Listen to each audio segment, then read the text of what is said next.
We're talking today with Mr. Wayne Charles of North Muskegon, Michigan, and the interviewer is James Smither of the Grand Valley State University Veterans History Project. Okay. Mr. Charles, can you begin with some background on yourself, and to begin with, where and when were you born?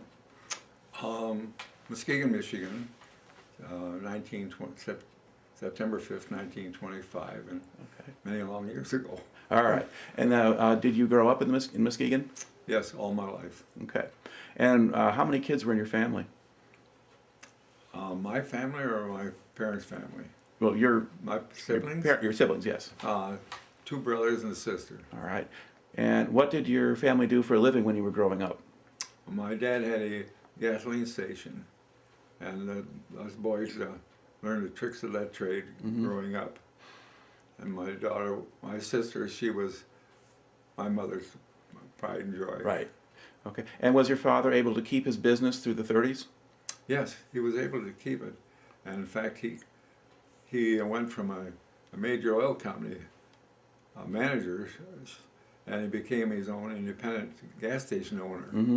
And he called that little gas station his little gold mine. He really made money there, and he was real happy there. Okay, so you did a little better during the Depression maybe than some other people did. Yes, he provided real well for us. All right. And where did you go to high school? Muskegon Senior High School. All right. And do you remember hearing about Pearl Harbor?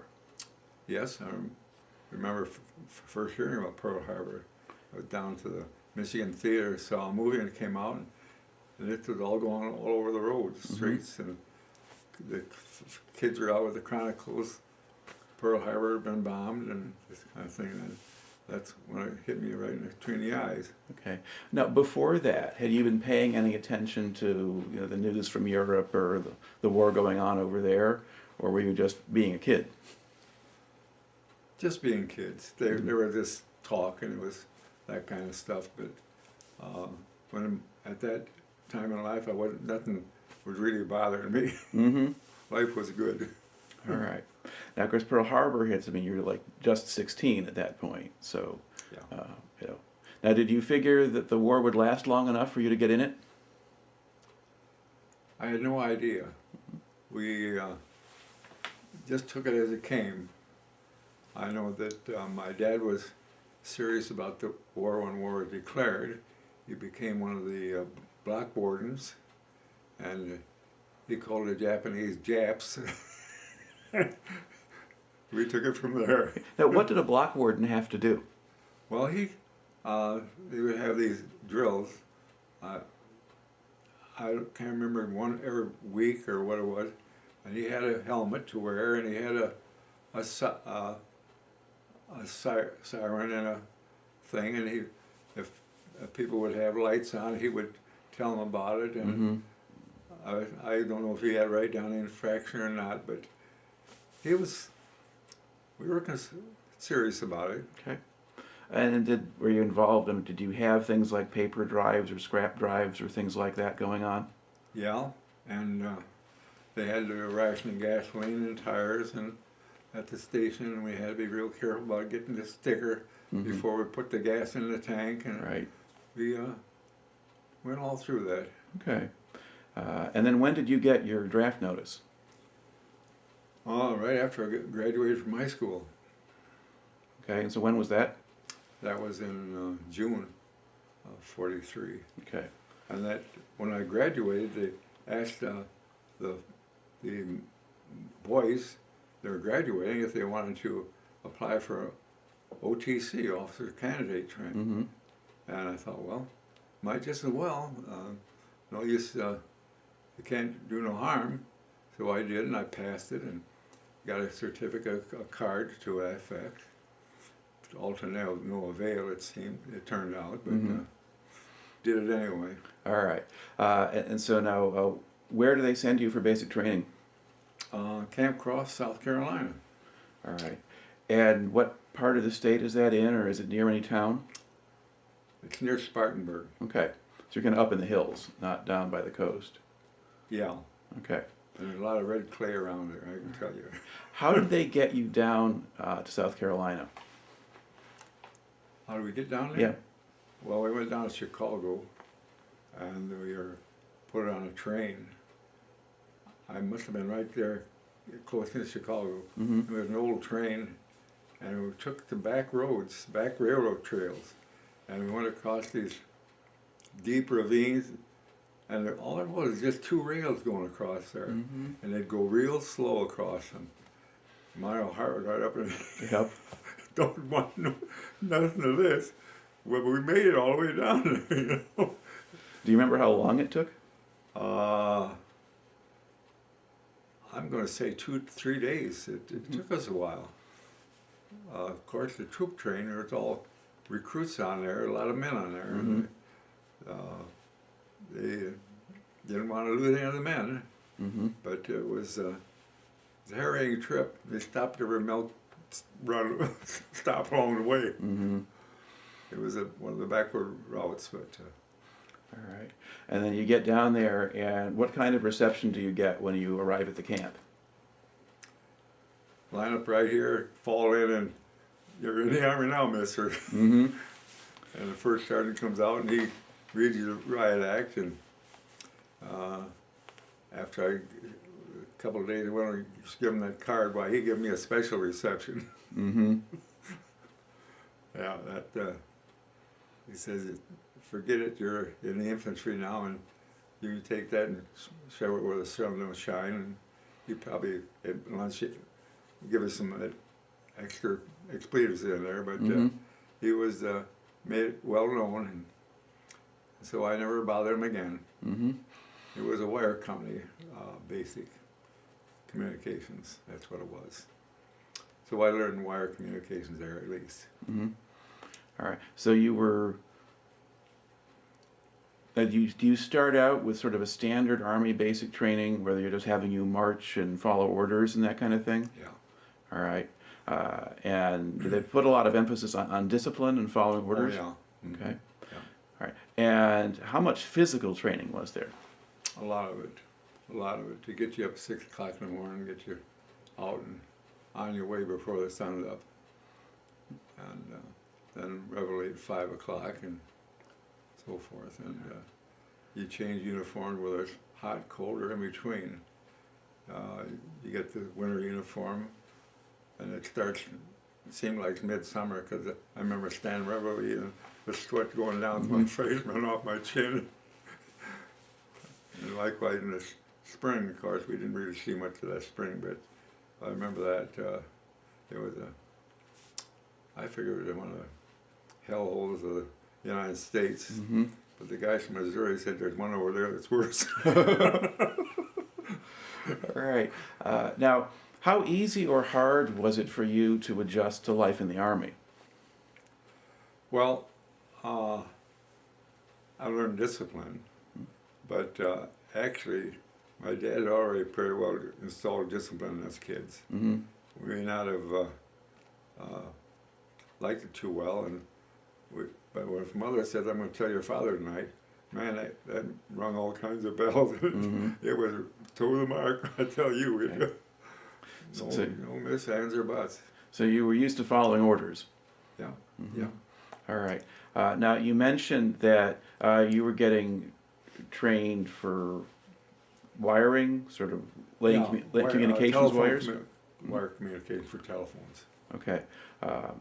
And how long did you spend at the camp in South Carolina? Well, just the basic training. Okay. The wire was involved right with the basic. Okay. So you're doing that right from the beginning? I wouldn't say the first few months, no. Okay, okay. But, Yeah. So you have, there's a basic training, but then you're continuing to stay on the same base, and now you're getting the more specialized training? Then you got both of it. Okay. All right. And as time went on and you were there, did you get a chance to go off the base at all and do anything else? You could, but I couldn't see anything. A lot of guys wanted to get a weekend pass and all this kind of stuff to get out of camp. I couldn't see anything on Spartanburg that I wanted. Mm-hmm. It was just a bench of bars and brothels and this kind of stuff, and that's not my kind of life. Right. So, in fact, they wanted me to buck for guard at the theater, where the generals go and all that kind of stuff. And I didn't want to go. So they wanted to know who the camp commander was and the battalion commander and so forth. And I give them the wrong names. And they look at me and look at me. They knew I knew better than that. Right. And they couldn't figure it out. But I'd rather stay in camp. There was nothing there for me. All right. Now, at this point, do you have any? Do you belong to any specific unit, or are you just part of the training group in the camp? Just part of the training camp. All right. Yeah, we didn't get into any group until we got, until I was assigned to the 4th Division. Mm-hmm. It was always replacement groups Right. before that. And so that's after you go over to Europe. Yeah, at that yes. point. Okay. Now, so in total, about how long did you spend in South Carolina? I think 4 months, something like that. I'm not really sure. Roughly, Because when did you get there? December. Okay. Well, wait a minute, it was last December, so it was along the 1st of January. All right. Okay, and so you're there for a few months, and then once your training is complete, so do they let you go home on leave, or do they just pack you up for Europe then? Let's go home for leave. Mm-hmm. We knew we were going, and they shipped us over to Maryland. And from Maryland, we got one weekend pass to go to New York if you wanted. Mm-hmm. I saw New York, came back, and the next day and this was right after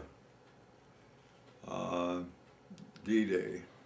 Okay, so that's making it to June of '44 now. Yes. Okay. All right. And what kind of ship did they put you on? SS Hermitage. And what was that? Well, now that was the one that took us over to England, Mm-hmm. and it also took us the one from La Havre back to the United States. Okay. Same boat. Okay. And what kind of boat was it? It was a Italian liner. It was a timer, An ocean liner. tour ship. Yeah. Yeah. Okay. And about how many men do you think they put on it? 3,000 to 4,000. Okay. There's some figure in there. I don't know what. Okay. And how tightly packed were you? Pretty tight, and all seasick. Mm-hmm. Going over to England, it was H. Mm-hmm. It was H. And I was bound up beside, and I couldn't do anything. And I go down there to eat, and the smell that was enough to make me get out and head for heave it over the side, Mm-hmm. and lived on those D rations. They were the chocolate bars, Mm-hmm. all the way over to England, and it was terrible. Okay. Now, what was the weather like on the ocean? Well, it was stormy. Okay.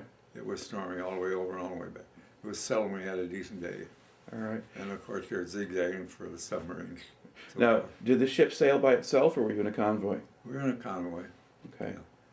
I don't think only the faster ships sailed all by themselves.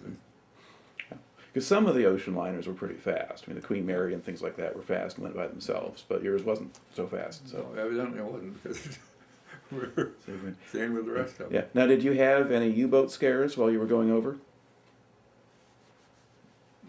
I don't recall any. Okay. You don't remember hearing it? any? After you couldn't only see the boat ahead of you and the boat behind you, and Mm-hmm. they were trying to avoid each other too, Right. Okay. All right. And about how long did the trip take, do you think? Quite a while. I've forgotten how long now. Maybe 2 weeks or? Approximately. Yeah. Because a fast convoy, or some convoys were more like 3 weeks and some were more like 2. Yeah. But anyway, okay. So, too long. Oh yeah, Okay. And where do you land then when you get over to England? seems to me it was Liverpool. Okay. Yeah. And they put us on a train and shipped us right to this other small town back in England someplace. Mhm. I can't tell you the name of it or anything anymore. All right.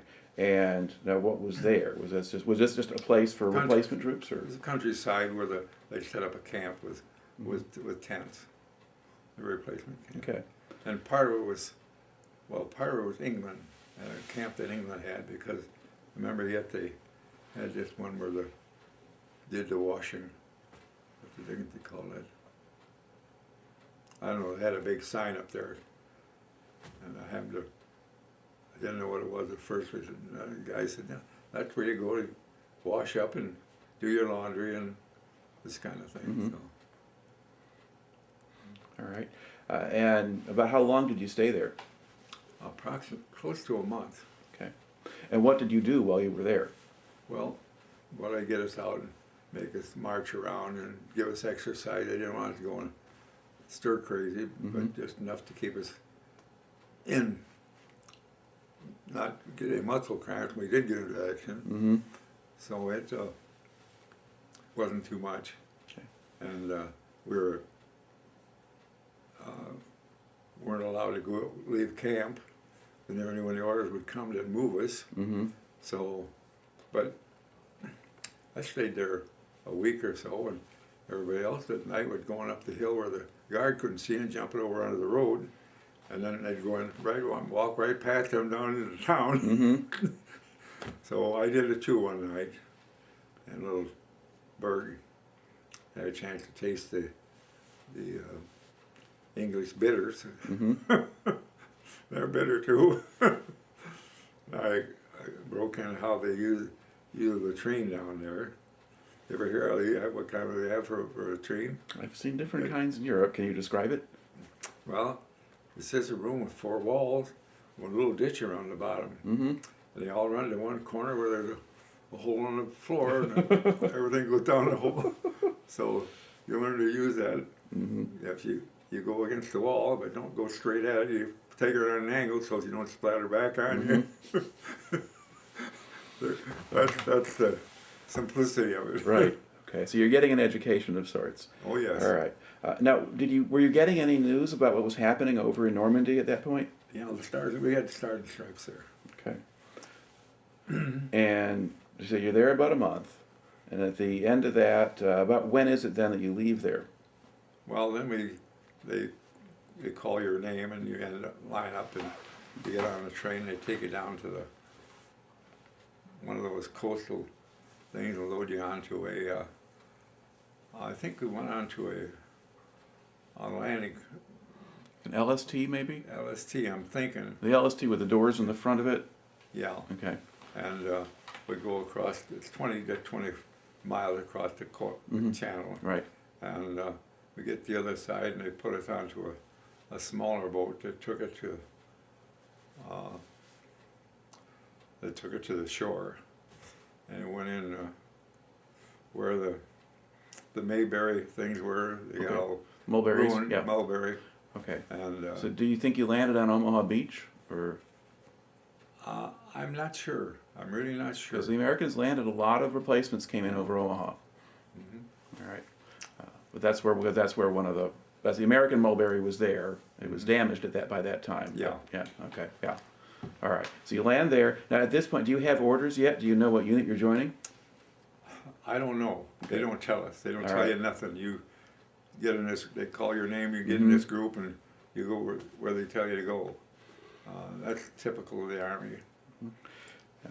And do you remember kind of what you saw or what it looked like as you landed? Well, this beach, Mm-hmm.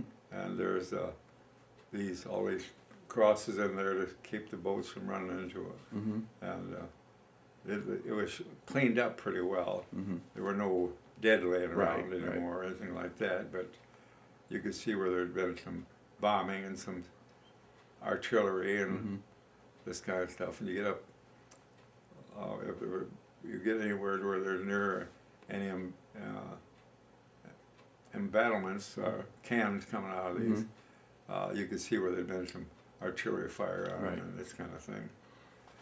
And a lot of people didn't realize it, but there were destroyers came in real close to knock those things out Right. on D-Day. And those fellas took some awful chances. Mm-hmm. Some awful chances with those Right. things. They could have got aground, and been there till they got it. That's, they have no way to get them off those places. And it's we're really lucky on that. Okay. And then you kind of go up off the beach. Is there a camp there for you, or what's next? No, we got onto trucks. Okay. and we went to,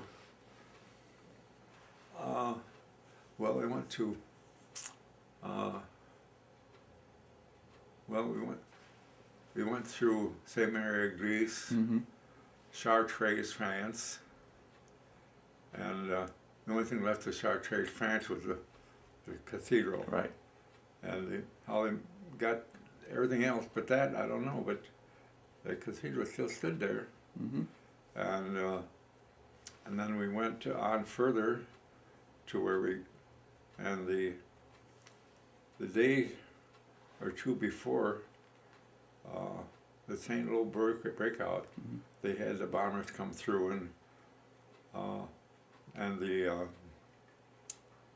smoke bomb that set down, the smoke drifted back onto the 4th Division, Mm-hmm.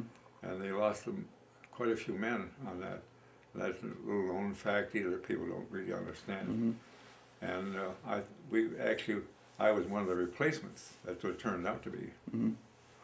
And that's when I joined the 4th, and that's when we got on All right. followed down the road to Paris at that point, and then toured off. All right. Got This to is, Paris. so this is from August of '44 then, when you're getting into France and you're going forward. Mhm. Do you think you went through St. Lo? That was the town in Yeah. the middle. Mhm. Yeah. And, Yeah. And do you remember seeing what it looked like as you Oh went yeah, through? it was leveled. Yeah. It was leveled. Okay. Yeah. All right. Now, before we started recording the interview, you mentioned to me, you talked a little bit about your first time in combat. Now, was that after Paris or before? After Paris. Okay. Yeah. So tell me about the approach to Paris then. You go through Chartres, which is on the way to Paris, and you go past the cathedral, and now you're heading for Paris, and what happens? Well, along that period, we run into some sniper fire Mm-hmm. once in a while, but not very much. And actually, after we left Paris, we didn't. Mm-hmm. The Germans were trying to get out of there, and of course, they got into that. What was the name of that? Where they cut off a whole complete German army over there, Okay, the Falaise South of Pocket. Caen. Oh, south of Caen. yeah, the Falaise Pocket was what they called that. Yeah, Valley Gap. And they, we were headed over there to help close that up. Mm-hmm. We never got into that fight, actually. Mm-hmm. We just were there. If it had been lasted another day or two, why we'd been into it probably. But then we dropped south and went over towards the Maginot Line and the Siegfried Line. Now, the 4th Division took part in the liberation of Paris. Yeah. And what was happening with your unit during those days? Because you're with the 8th Regiment. We were just sitting there outside of Paris waiting for the French de Gaulle to come through with his, so he could make the grand entry. Mm-hmm. And that really irked us guys, because here the one regiment of the division gets, far as I know, just one. Mm-hmm. Might have been both of them. But we get nothing. We just make us turn the corner and start heading over toward the Valley Gap. Mm-hmm. And it seemed like we always got the short end of the stick. Of course, that typical GI. Right. Anyway, it happened, and we crossed different rivers in France, and once in a while we meet a little gunfire there, but they had no coordinated defense going. Right. And we just kept going. All right. Now describe sort of your first combat experience. Pardon? Describe your first time in combat. Well, that's when we got caught on that. Can I use that description? Well, yeah, you wanted to tell that story because we didn't have it on tape. Oh, well, it was we were going through this. It could have been a Belgian town or a French town. Mm-hmm. But we were going through this town in the morning, and there's this mist or fog coming up, and we couldn't see very well. And when we were supposed to maintain contact with F Company on the right, and go through it, and see if there are any German stragglers in there. So we're going through there, and we hadn't kept very good contact, and probably the platoon leader says, go over there and check and see if that's F Company over there. So we went over there, and the first thing they said, "There, Jerry's over here."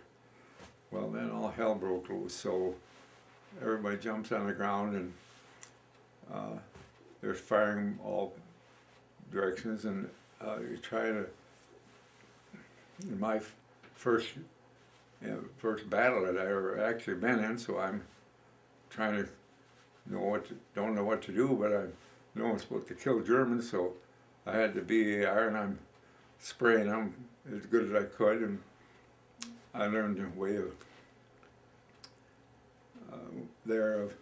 my own way of survival, and I call it 7-11. You keep 7 inches above the ground while you're pretty likely going to come through it. Mm-hmm. If you go to 11 inches, don't be so doggone sure you're going to make it. And if you get about 11 inches, give it up. You're not going to make it because you're going to get hit or killed or something. It's going to happen. Mm-hmm. Now, when you first started shooting, were you just standing up and shooting like John Wayne in a movie, or did you hit the ground first and shoot? We hit the ground. Everybody Okay. hit the ground. Of course, some may have been firing from the hip. I don't know. I wasn't watching them. Right. Everybody. Okay. All right. It's pandemonium. You just don't expect it, and consequently, you don't know how to prepare for it. And I wouldn't know how to prepare for it anyway. Now, were most of the men in your company new men who had come in as replacements, or did you still have a lot of guys who had been through Normandy? There were quite a few original guys from Normandy. Mm-hmm. We didn't have too many losses on Utah Beach. Mm-hmm. Consequently, we were in good strength then, and I was carrying a BAR, and everybody else had a Grand, and we were pretty much up to strength. We didn't lose many men. We only did these snipers and so Mm-hmm. forth, Right. but we lost some men on that field. My own guess is we must have lost 2 to 4 men. Right. I know of 2 that I can remember. Right. Now, you're up there, so battle's going on. You're just kind of on an open hilltop, was that it? Oh, I call it Bald Ace Hill. Mm-hmm. Bald Ace Hill, because there was nothing there. The hayfield had been cut, and it was right down the bottom, and you could see anything and everybody there, except for the bushes that the Germans were behind, Mm-hmm. and they had the only cover that was there, or concealment, I should say. It wasn't no cover, because you had an automatic weapon, while you could spray those spots, and you could Hit them too. bad news. Yeah. That's Now, all. what was the rest of your company doing while you were shooting? Running, Mm-hmm. running like rabbits. When I finally got off that hill, I crawled off in it. I could see ahead, and they were anywhere from a half a block to a half a mile to a mile down that little country lane there. And I thought, well, some of you guys got a real head start on me. Mm-hmm. And I had to make some good time to catch up with them, get it back where I belonged, because they were all taking heed and then getting out of the way. But somebody got wounded too, of course. Mm-hmm. But it was quite a break to baptism of fire.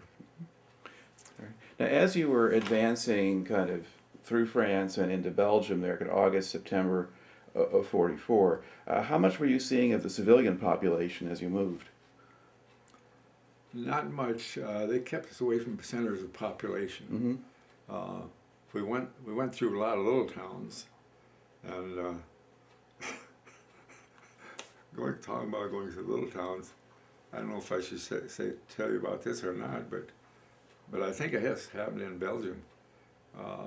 We were going down this little country lane, and we passed these farmhouses, and they had the farmers had their cattle pasture right around the house and everything else, and the pigs and everything else. And they had these pigs on their little pig pen there. Mm-hmm. And here was on this fence, there was a two-seater. And I never saw anything like that before in my life. I called little guys, come here guys, I want to show you something. They don't get enough out of it for the first time around, so they're going to let the pigs run it through again and get some more. We laughed and laughed for days after we would talk and mention at each other. It was hilarious, but that's what it looked like to me. Saw it there just as sure as anything. Okay. Now, after that first firefight, did you have much other opposition then as you're moving forward? Not until we went through the Maginot Line, nothing there, of course. Mm-hmm.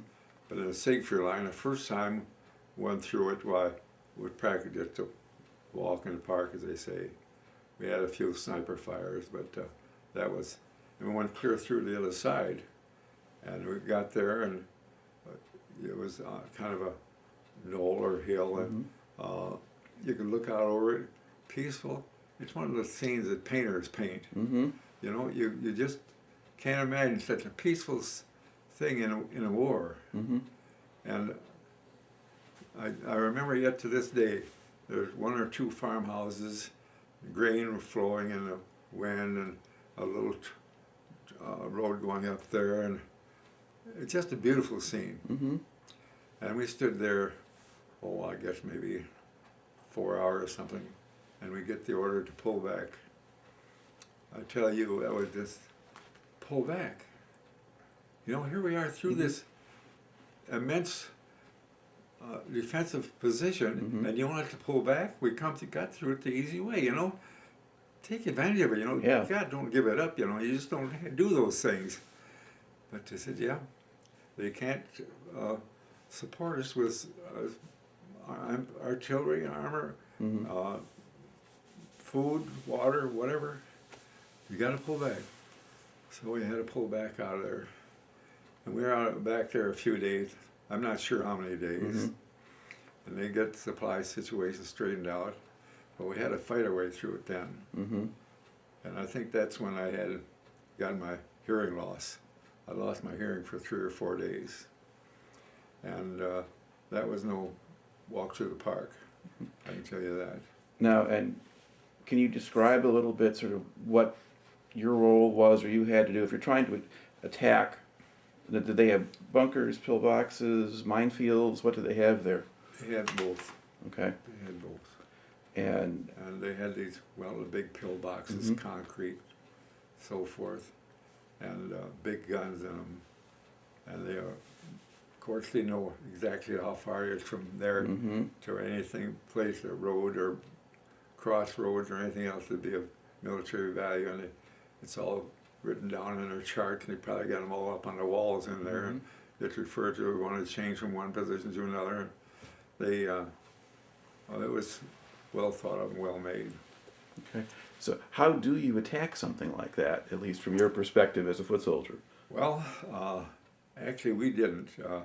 We walked through some, most of the minefields were still mined. They still had the signs on them, fortunately. So we avoided those, and we never got any minefields there. Okay. We did, they had these concrete things that are mined, the tank can't go through them. Right. And they're shaped like a pyramid. Yeah, the dragon's teeth. Yeah. Yep. And they had those through there to keep the tankers out of them. We walked through those, and but then we'd get into the forest, wooded area, and that's where we had to do our fighting.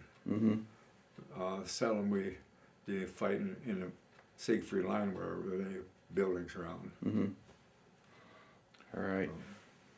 And were you able, I mean, was your unit able to kind of move forward and get through that area fairly quickly, or did you get bogged down there, or what happened? No, we had some trouble there. They, that's the Siegfried Line is, when you cross that, you're crossing into Germany, and these people they defend their homeland just like we would, and you have to expect that. Mm-hmm. And we got into artillery and this kind of stuff. But this is why we're fortunate in having the Russian people on the other front, Mm-hmm. keeping pressure on them, and they couldn't get all their forces up to make a full-fledged defense. Mm-hmm. I guess that's the way to say it. Because Hitler's idea was to keep us never off the beaches even. Mm-hmm. That's what he was thought. All right. Well, anyway, his are Rommel's ideas. Mm-hmm. And anyway, we weren't even supposed to get to the Siegfried Line. But it was well planned, and it was well, I guess, orchestrated, I guess. But we took it. Now, is this the area sort of south of Aachen, kind of? So you're up. You've gone through Belgium at this point to kind of get up to that area. You're going to ask me some geography that I don't know much about. Okay. Because as an infantryman, they don't tell you anything. Right. And you got to remember your chin's on the ground most of the time. You're not up there sitting around. Right. There's some names you'll see, Malmedy and these names, and consequently, you don't know.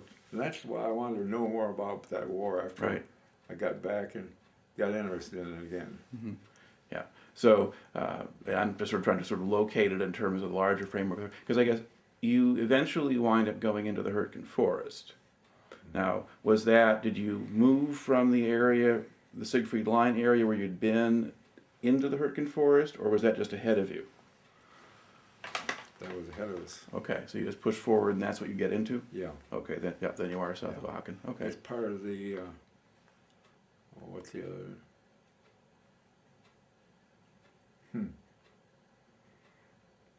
It's part of the bigger forest area anyway. I can't think of the name right now. And it's just one of the nastier sections of that forest. Mm-hmm. All right. So things get bad as you're fighting through the Siegfried Line and just past it, and then they just sort of get worse? Yeah. We, I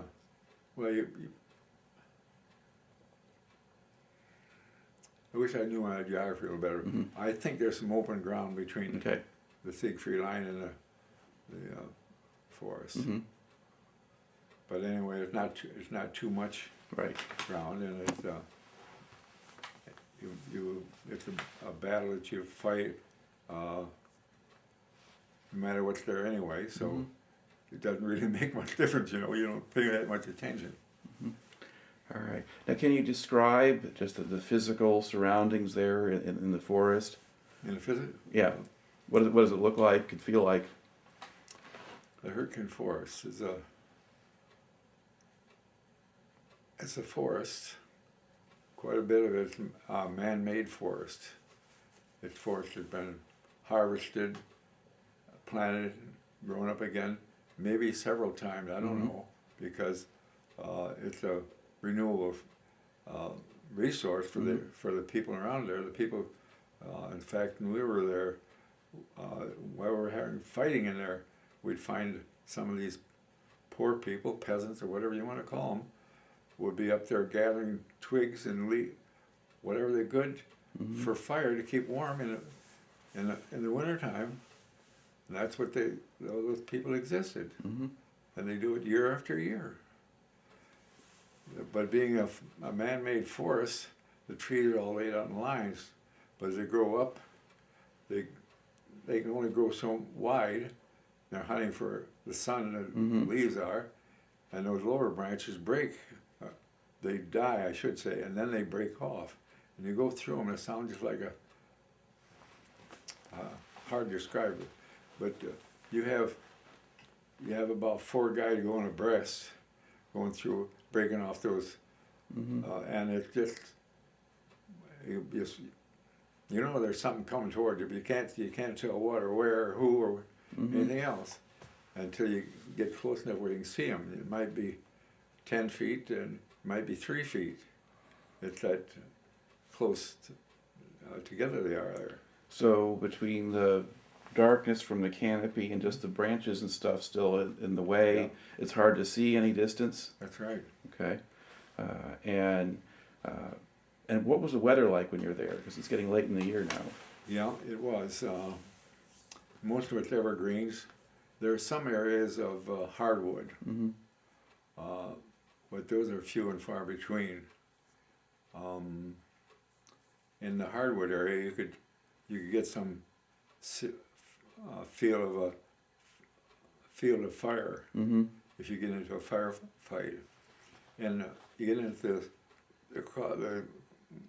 the man-made forest. Well, you can't. You hear what's in an area, but you spray the area, but Mm-hmm. that's all you can do. Right. There's no way of knowing who's there or what.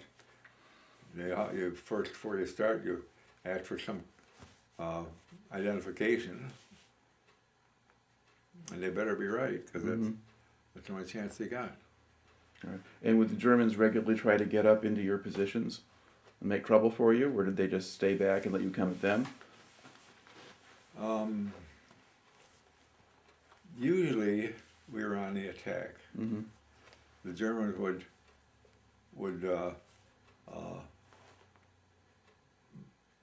let us maybe we might take some ground. But if they did, the Germans always counterattacked Mm-hmm. it right away. And this is how we fought up there. You have to be ready to defend your ground. Mm-hmm. And this is why we'd lose, in the Hurtgen Forest, we'd lose a lieutenant or something.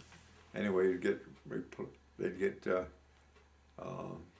wounded or Mm-hmm. whatever. Some of them, they had just, the company commander would come and relieve them of their duties and get another one because they couldn't take it. Mm-hmm. They had a first lieutenant that was in charge of our platoon, and he was first time in combat evidently, and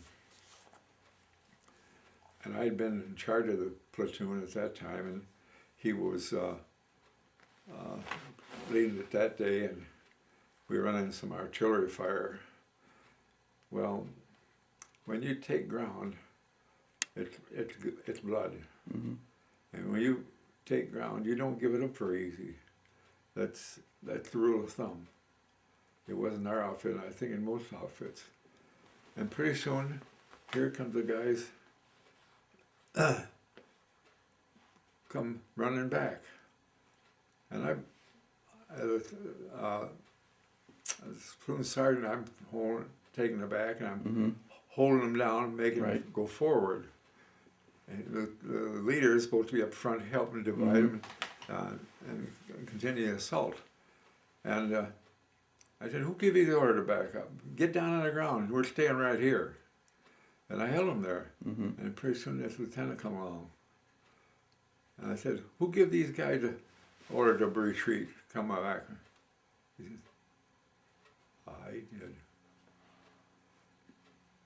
Yell a little bit. You know what? You like this? So I just said, "All right, Mm-hmm. okay, guy, but make this back orderly. We're not running from these Right. bastards." And we didn't. We made an orderly withdrawal. But I talked to Mrs. Devine. I think I mentioned her before, our company commander's wife, Mm-hmm. and then she filled me in on a lot of things that I wasn't party to or know about in the company.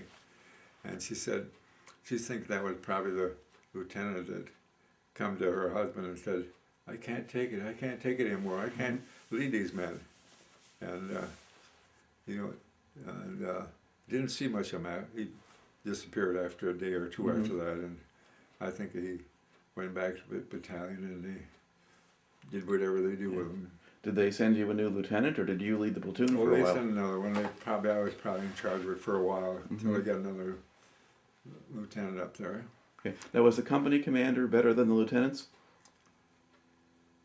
As far how are you asking that?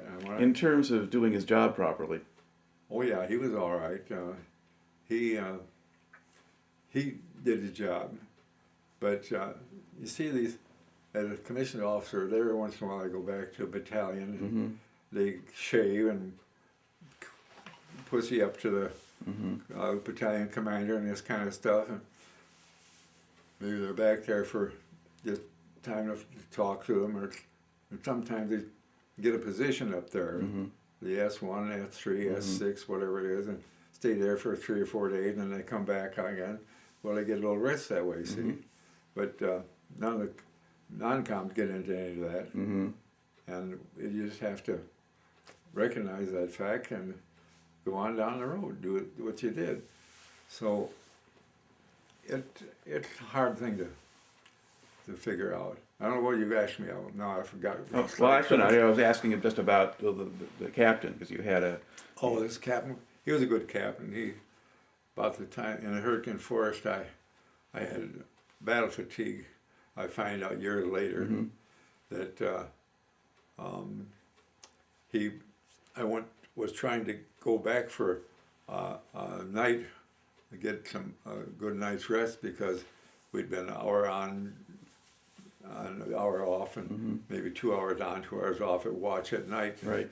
That's where we were close to the Germans, and you better be able to take care of things when they come.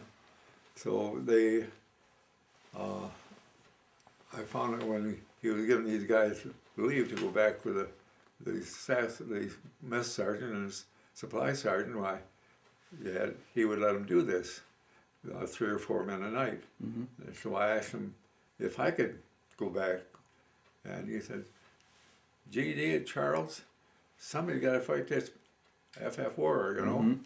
And well, that was the end of that. But I was probably the only man with any what's called a seasoned soldier in our platoon at the time. We'd been replaced 2.5 times in the Hurtgen Forest, and that was sometime during there that it went on, and it was well into it. Okay. Now, when you're in the forest, was the biggest danger from just the German infantry, or was it artillery, or where did the casualties come from? Well, our casualties come from every place. In fact, we had, I think, with the big Bertha gun, a railroad gun firing us at one time. Did you hear that thing come?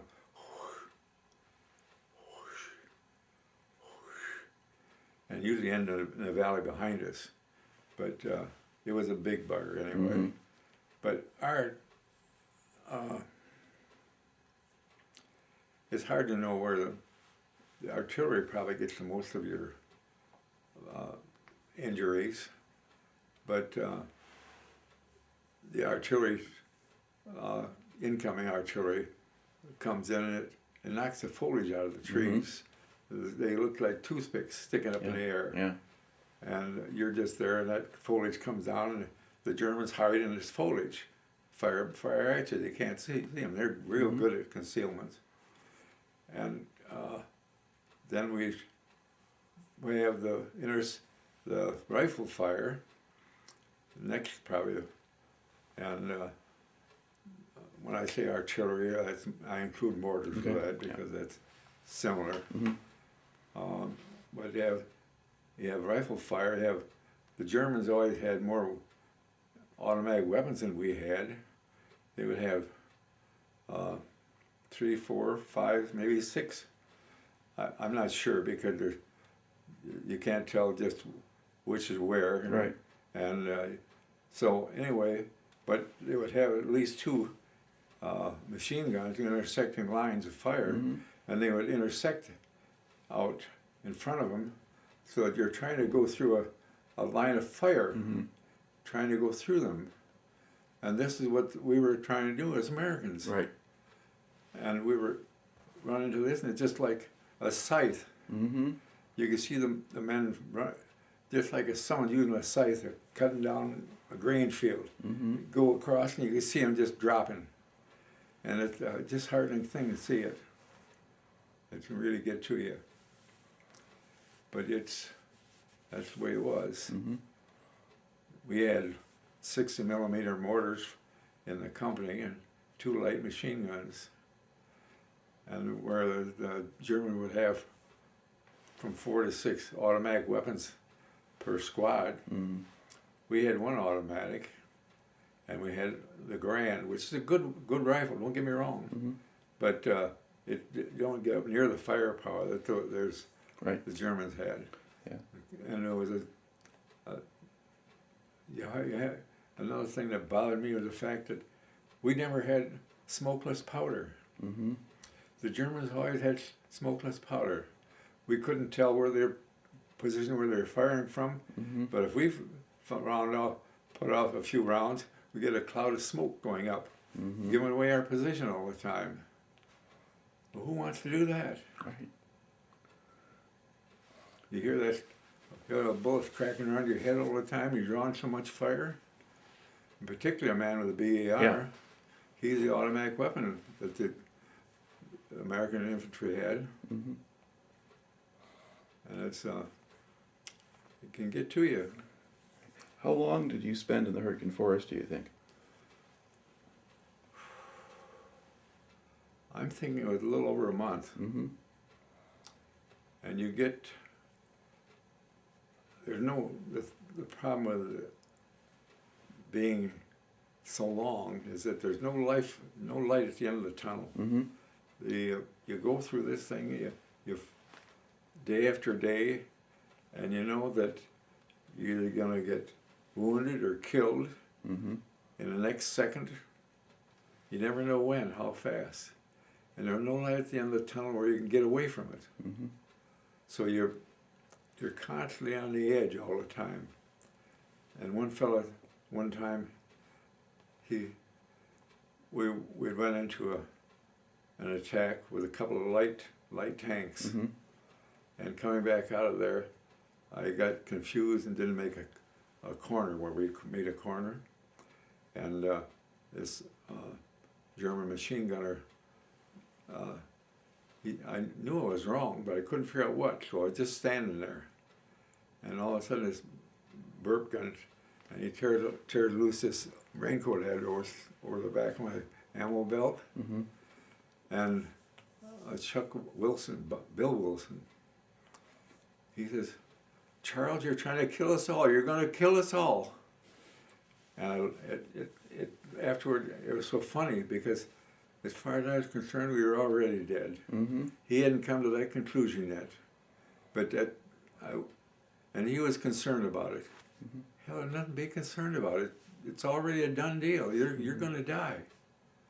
You just don't think about it anymore because there's no other way to it. There's no end of the trail. No light at the end of the tunnel. If you get patched up, give you a Band-Aid, sink you back up there. Nobody else goes into. There's no rotation. Mm-hmm. And Now, over the course of that month, you're losing them, but they are sending replacements up to take their place? Oh yeah. Okay. Sure. And as a platoon leader or platoon sergeant, what do you do with those guys when they come in? Well, first of all, you have to get them up there. Mm-hmm. We lose a good percentage of them, our replacements, just not getting them up there. We don't. In fact, I think there's around close to 40 to 50 replacements come in one night, and there was 25, close around 25 of them were hit with artillery and never even got up to our outfit. Mm-hmm. That tells you something. So you can't count on your replacements, but what do you tell them? Well, get on the ground and hug it as tight as you can. The tighter you hug it, the longer you'll live. And don't try to be a hero. Just try to stay alive. Be a survivor. I didn't realize that at the time. I probably didn't say that, but that's what I'm thinking today. So I remember one time the lieutenant was talking to some guys, must have been, it was some artillery, but anyway, the lieutenant said, "Anything other you guys want to say?" I said, "Yeah, tell them to pray a lot." And I meant it. Mm-hmm. And no one said a word. So if you don't know how to pray, learn to pray fast. Okay. And Did it get cold there? Cold, yeah. I got frostbitten feet. You want to see them? But yes, that's why I can't keep my balance now. Mm-hmm. Frostbitten feet. And that brings me to another subject. You probably don't want to hear it about people that's supposed to be helping you get your claim through. Mm-hmm. And one of the organizations, it took me 10 years to get my claim through, to get my, for the primary one of frostbitten feet. Mm-hmm. And it's not frozen feet. You can't say that. Mm-hmm. You have to say frostbitten feet. It's only frozen feet if you lose a toe or foot or something like this. But I don't know this, but these helping service officers are supposed to know this, you know. So anyway, I've been at this thing for 10 years, and it took me 2 trips down to Detroit to see the, I think they call them adjutants. I don't know what the name is. You go into it's just like going into court. Right.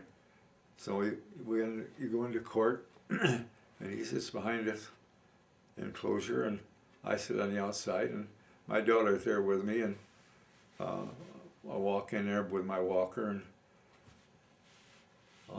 he said, well, where's the name and so forth, and we'll start this appearance, and it's, Mr. Charles, will you tell us your claim? And so I said, can I ask you a couple of questions first? He says, sure. I says, have you ever been in combat? He says, no. Okay. I said, well, in combat, there's some things that happen that you don't understand what goes on unless you've been in combat. And that is, you have a camaraderie, fellowship with your men, and you don't leave them no matter what. You stay with them, hell or high water. And this is what keeps those guys together. And you won't know that until you've been in combat with them. So consequently, you talk about me having a paper trail. I have no paper trail because this fire that burned up all the records back in '74, back down in St. Louis, and you think that this is going to be your out. I said, that's not it. I didn't do it for this reason. I did it because I'd stayed there for those guys, but I couldn't go when I left my hearing. I couldn't talk, couldn't hear anybody's directions or anything anyway.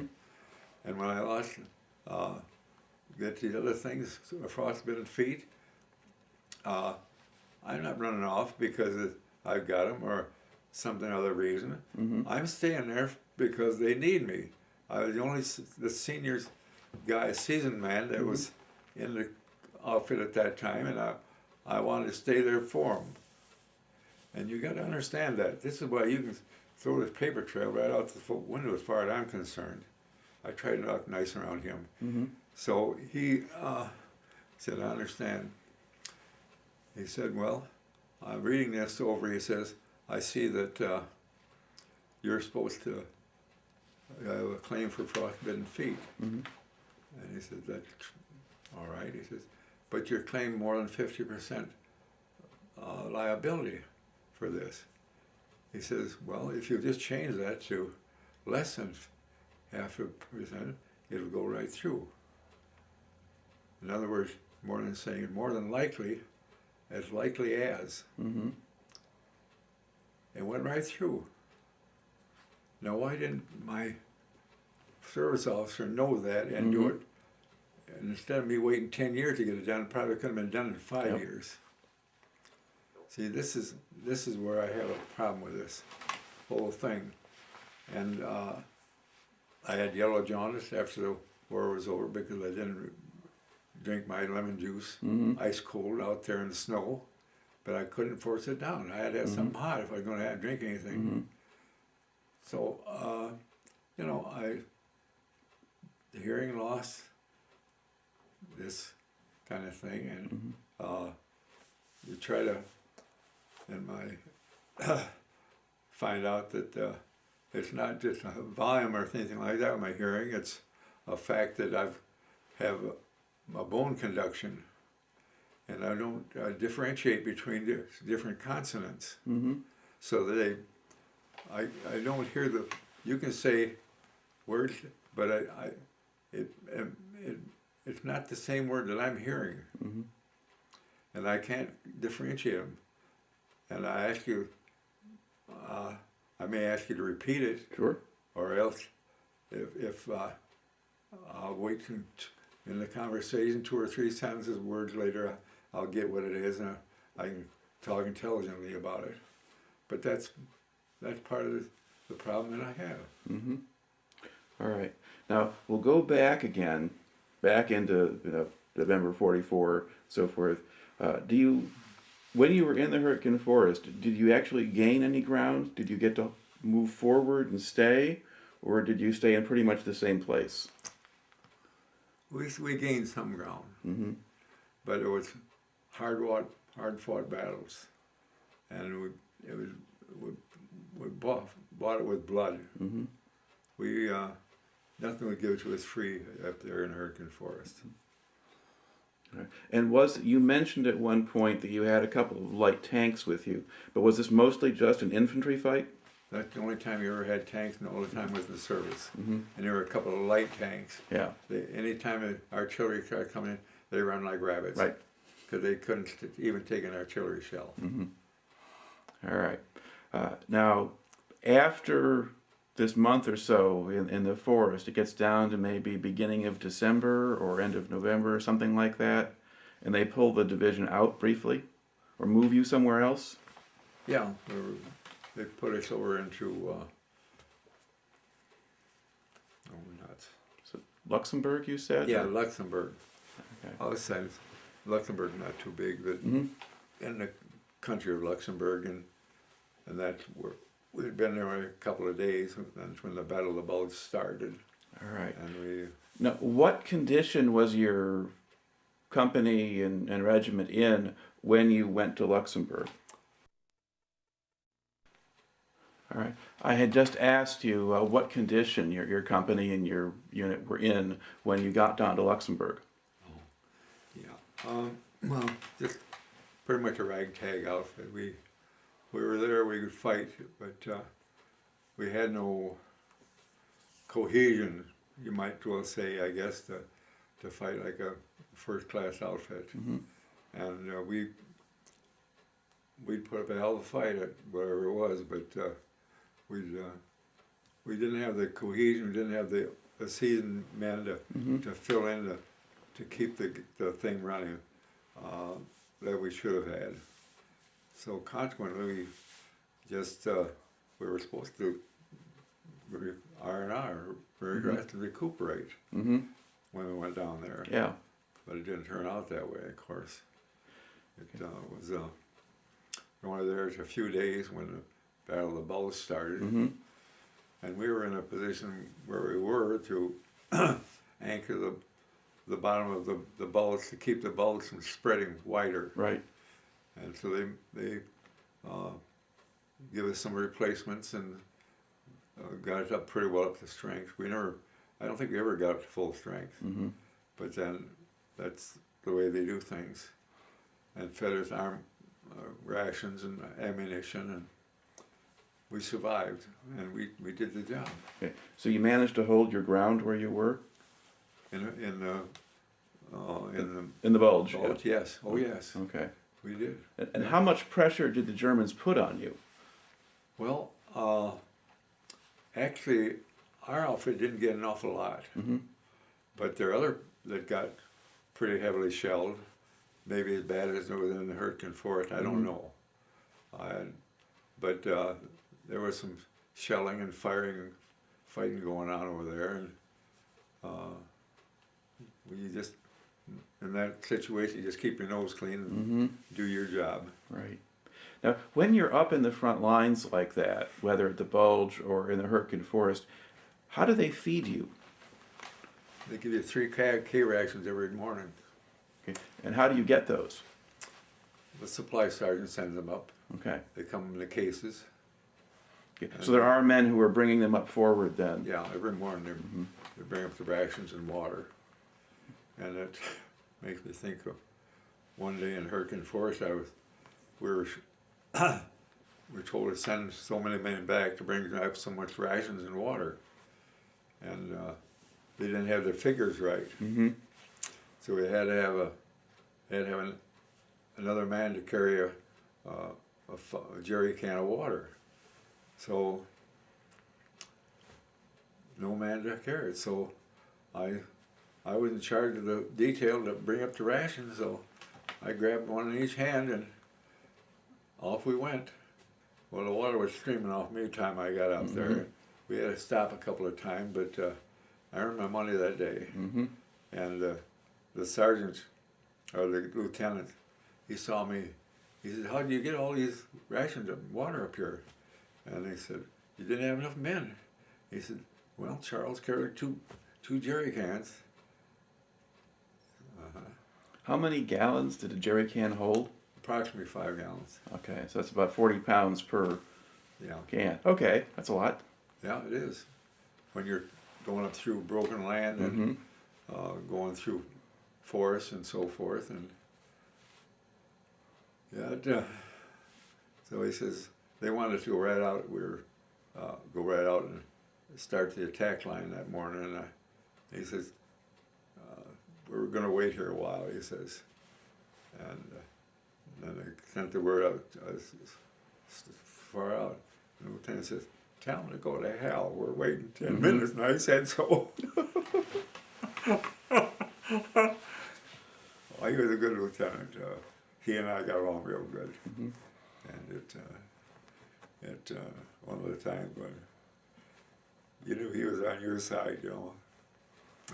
Oh, when he came in to join the platoon, did he just sort of talk to you to try to figure out what was going on? Or did he just start giving orders?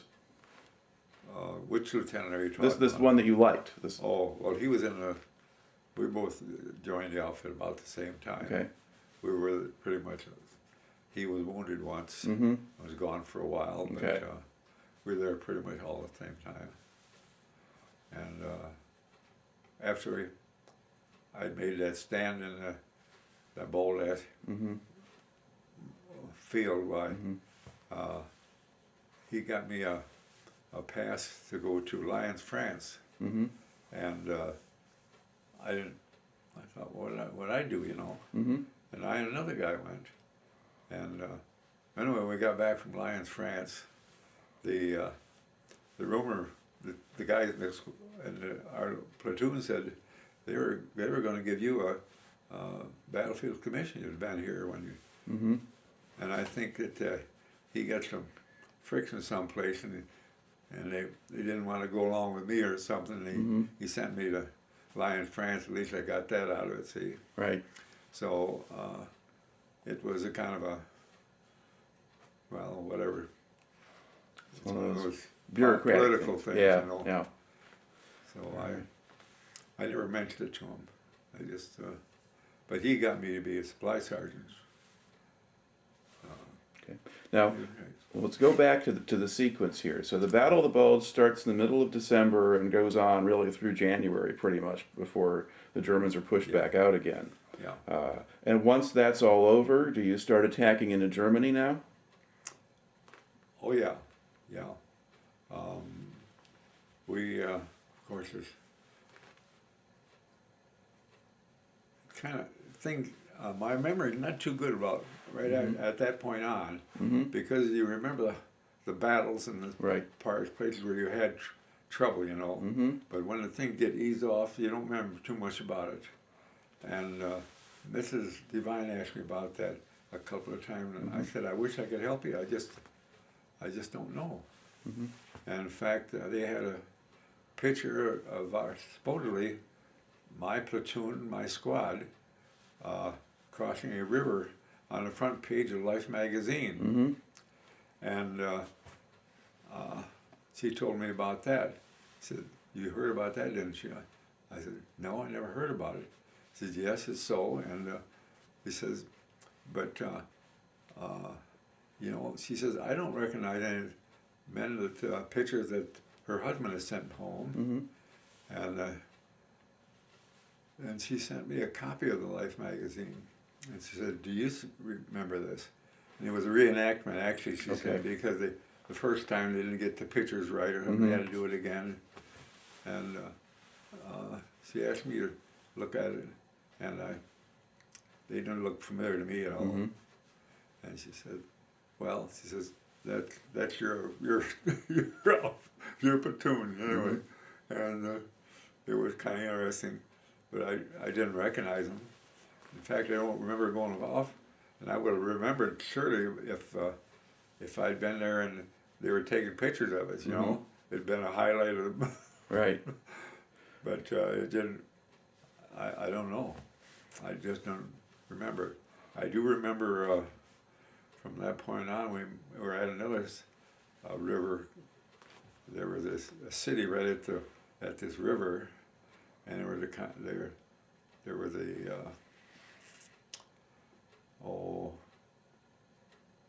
you might say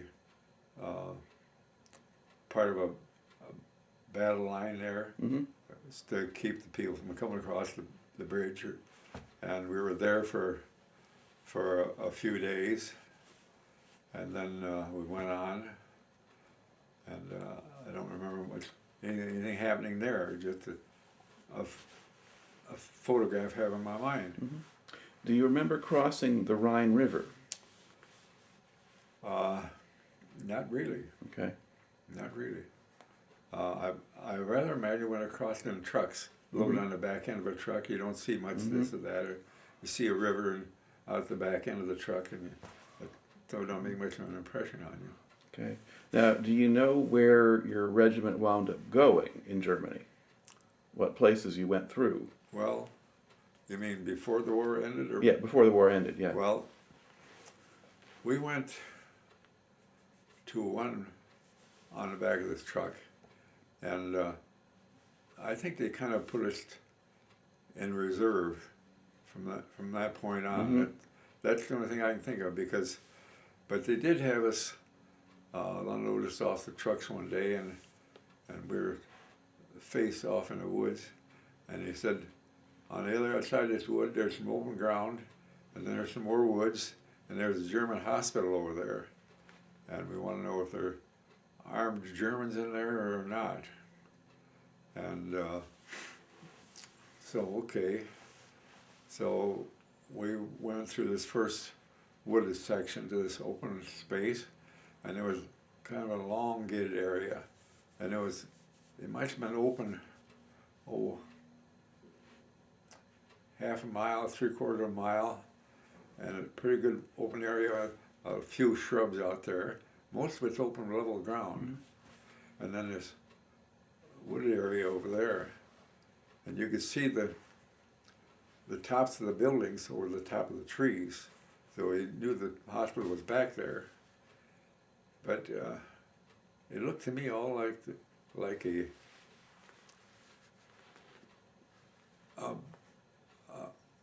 something you want to get sucked into.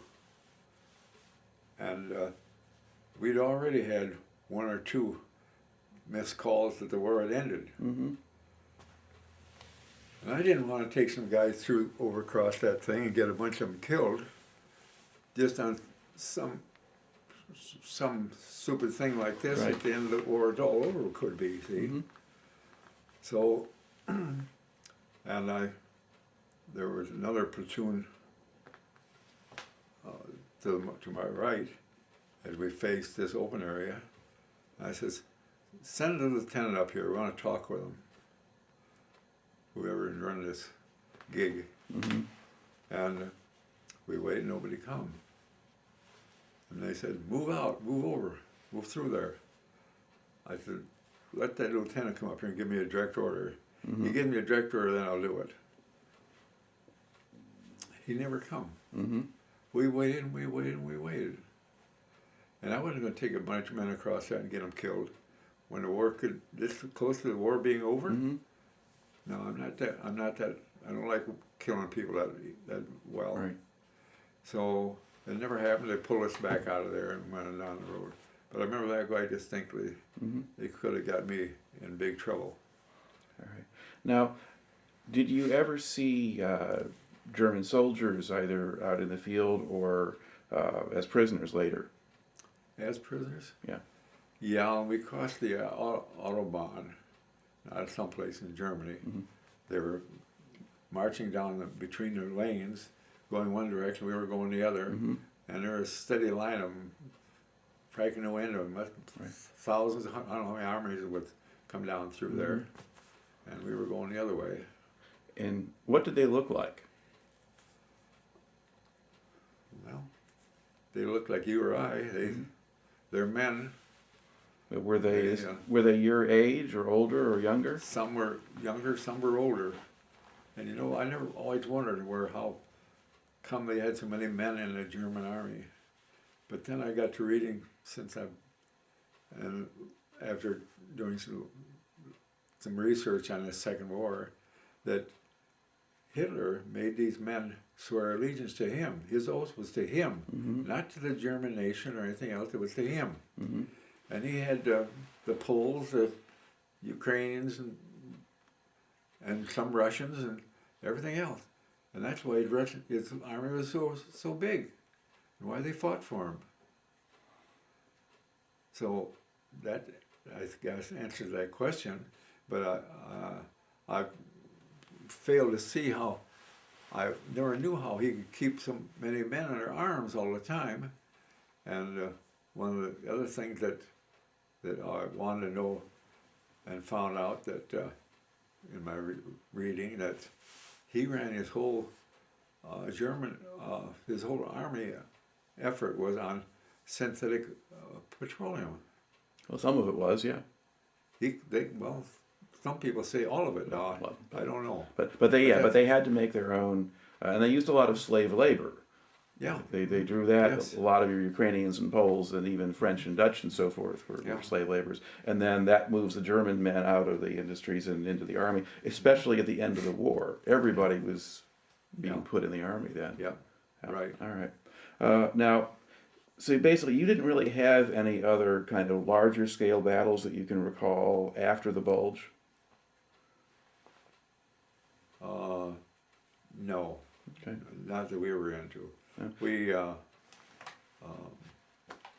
We got close to the Austrian border at one time. In fact, they were in the mountains. We could see the trucks going along with their lights on. They claim it was 10 miles over there, right? But that's just, and where to. Then we moved into the war ended. We got into we ran I guess you call it a camp. It was a building where they had some of the German officials of the war, the ambassadors and some of the generals and this kind of stuff. And we didn't treat their prisoners too nicely, I guess. We didn't hold that job too long. And then we were down in Augsburg at a museum, and we stayed there. We were supposed to inventory what was there. And I was a supply sergeant then, and they had a typewriter there and a radio, and that got confiscated when we left it. And of course, this guy from the museum, he was just highly indignant we should take that. They needed that and so forth, but he found out that we were the conquerors right then and there, and I made it stick. And he didn't realize how belligerent I could get. But right. Now, how long did you stay in Germany after the war ended? Not too long, because when the war ended, we ended up out in a replacement camp. And we were told we were on our way over to go to Japan, and when they were shaking us down, taking all the excess equipment off, all our weapons, the ammunition, and this kind of stuff. But it was a kind of a lackadaisical thing, no sweat, no hurry, no nothing. And all of a sudden we said, tomorrow we're going on a train, we're heading for Le Havre. They sidestepped two divisions for us, and we're going right on through past them.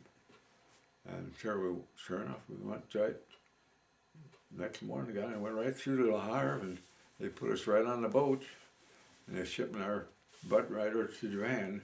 Of course, at that time, they were sending them back to the States, and a different type of war over there. We had to learn a few rudiments on how to do that, and then we were going to lead the invasion into Japan. And that embittered me. But at least I wasn't, I got home one more time. And when I was home, Japan surrendered, and that was the end of it. Okay. So when did you get back to the States then? You leave Le Havre, you get to the States. When did you get to the States? It didn't take long. Did no convoy, nothing like that. Right into New York Harbor, saw the lady and that kind of thing. And we did go down to Camp Butner, and we were discharged from Camp Butner, and we had to come back to Camp Butner at North Carolina. And And when were you discharged? December of 45. Okay. So did you have a few months then in North Carolina before you got to go home? Yeah, I had to get enough points together and that kind of stuff. Yeah. And so how did you spend your time in those last months? Well, I didn't go to town because it was, I'm afraid you're going to add, I disliked Spartanburg so bad that I didn't want to take a chance on it. And some of the guys went, they go down to Greensboro and Savannah and places like that. I wish I had done that. Now, did you have a regular job though? Did you have work to do? Or Yeah, I had I was a supply sergeant, and I had to run the supply room, and there another thing that got me, this lieutenant that he got me in the supply sergeant. He had when I got back, he had left, and he was got into points and that kind of stuff, and there was a different atmosphere at the camp, and they had another First Louis, and he was in charge of the company, and there were some weapons. We had some Lugers and that kind of stuff that set aside, and they were dividing them up when, well, they just, all the good weapons just suddenly disappeared. And no one would say who had them or what happened to them. Well, the company commander, he had to know. If he didn't, why, he could put the whole company under arrest and get some answers. But there was never happened, nothing happened. Well, I managed to get I got out of there with a carbine. I put in a duffel bag. It just fit inside of a duffel bag. So I got that, and I got a 45. It was pretty good shape. And I sent home a German, well, I sent that from Camp Butner, a German helmet, and I think that's about it. Maybe I guess there was a German flag or something like that, but I gave away these German binoculars when I was in the Hurtgen Forest. I just didn't want to be captured and have that German binoculars on me. I just didn't want to take a chance. So I said, "You guys want these things?" And somebody said, "Yeah." I said, "Here you are." all right. It's just Okay. So you got back home to the States, you finish up your time at Camp Butner, gets to the end of the year, you get discharged in December. What do you do then? Well, I go back to my dad, and I says, "You need any help around here?" Mm-hmm. He said, "Yeah." I says, "Okay, what kind of agreement can we make?" He says, "Well, room and board next door, we'll take that out of your wages." And he had a nice home next door, and I could have a room up there. And he wanted me back because he needed the help at this station, and he could get some time away from their place. My younger brother was helping out, but he's 6 years younger than me, so you see it quite differentiation. Yeah. He's trying to make up for, but he did a good job, and we became partners after a few years after I started to buy the place. Mm-hmm. And then did you kind of have a career running gas stations, or did you do other things later? Nope, that's all I did. I worked for my dad. After that, I'm my own boss the rest of my life. Never worked for anybody else. All right. Now, when you look back at the time that you spent in the service, how do you think that affected you? Well, I got to know what discipline was, but I never cared for the discipline of the service. And I've told some guys about this too. In fact, this mentor that the VA sent around, I said, I don't like the discipline in it because it's a caste system. The officers, if you're a commissioned officer, you're allowed this kind of thing. If you're not, this is what you get left. And I don't think that's a proper situation in the United States Army. And when you can have a caste system like that, and you can break it down in certain situations, whatever one you want, but I don't think it belongs in the United States Army. Just as I don't think there should be women in the front lines in any confrontation. All right. Now, let's see, if you think back a little bit about the time, particularly that you spent in Europe, are there other memories or things that kind of stand out that you haven't brought in the story yet? I don't know. I think I talked about everything. I'm pretty mouthy. Well, you did a good job. All right. Then I'd just like to close out here by thanking you for taking the time to talk to me today. Well, I appreciate having you listen to me. All right.